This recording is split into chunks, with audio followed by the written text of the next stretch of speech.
नमस्कार, बहुत बहुत स्वागत है आप सभी का हमारे विशेष कार्यक्रम में। मैं आप सभी के साथ हूँ कंचन।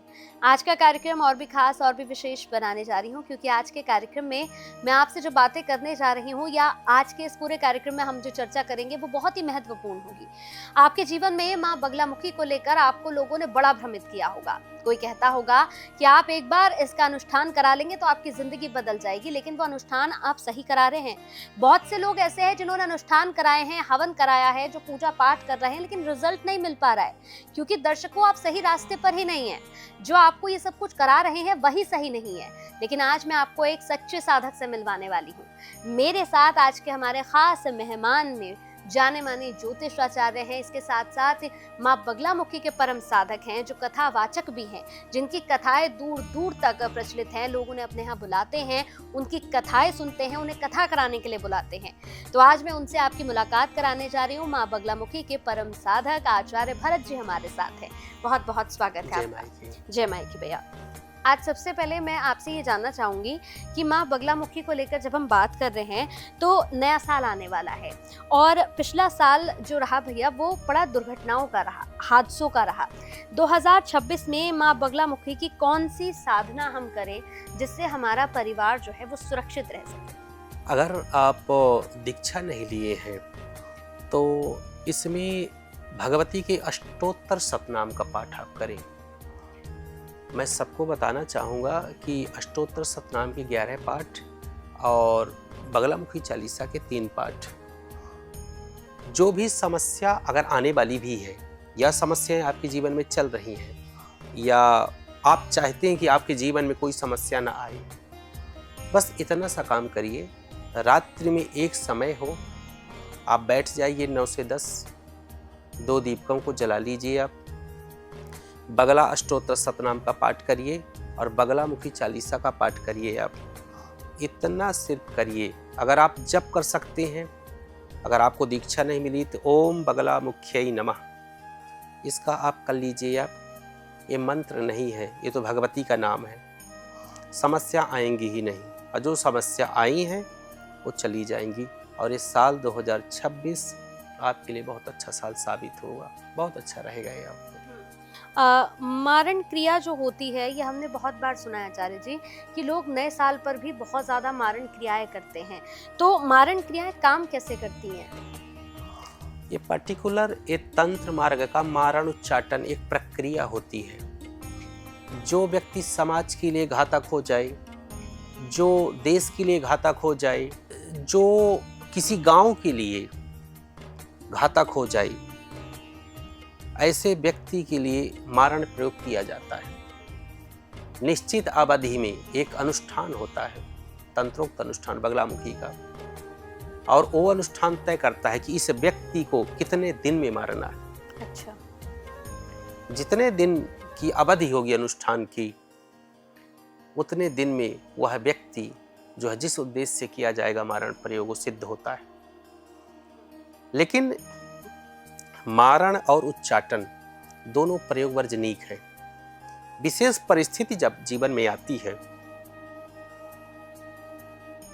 विशेष संकट जब आता है, तो उस संकट में दोनों का प्रयोग किया जाता है। ऐसे नहीं कि निजी स्वार्थ के लिए आप किसी का मारण उच्चाटन आप कर दो, वो गलत है।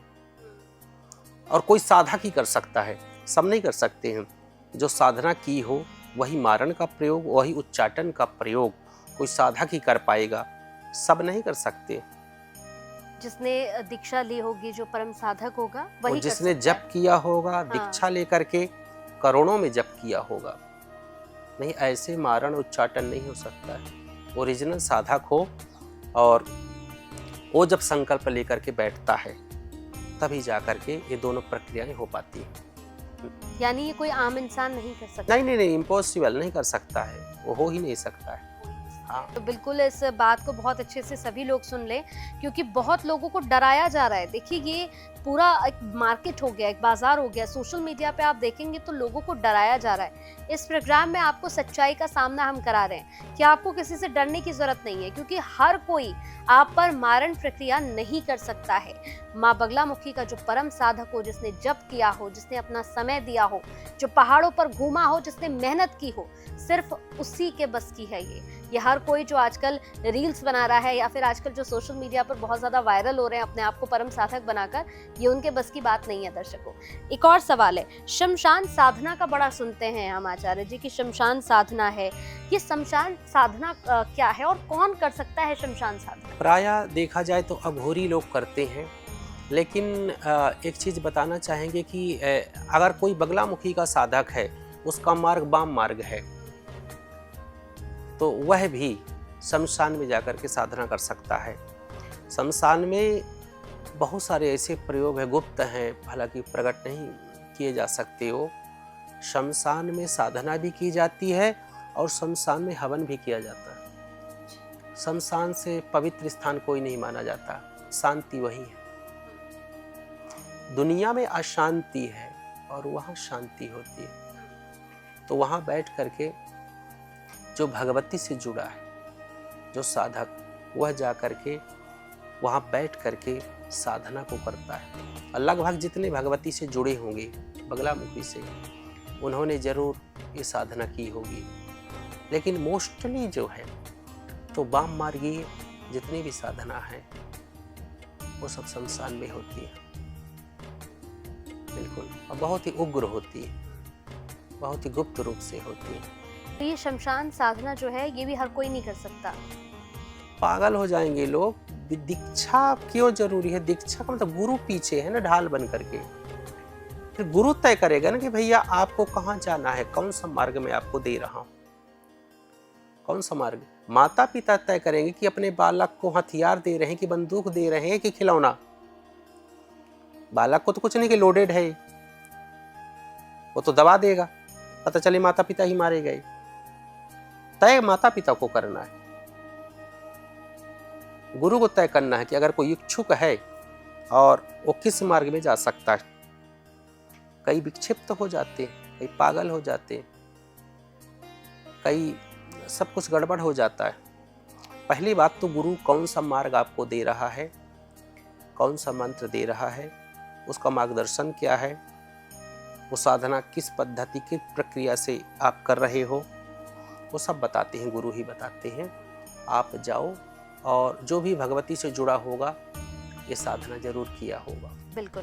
तो नया साल आने वाला है और नए साल में आप माँ बगलामुखी की क्या साधना करें, और शमशान साधना को लेकर जो आप लोग को कंफ्यूज किया जा रहा है, जो आप लोगों के सामने एक अलग पट्टी बनाई जा रही है, उसे उतारिए। क्योंकि शमशान साधना ये कोई छोटी मोटी साधना नहीं है, ये साधना हर कोई नहीं कर सकता है, इसलिए हर किसी की बातों में आना बंद कर दीजिए।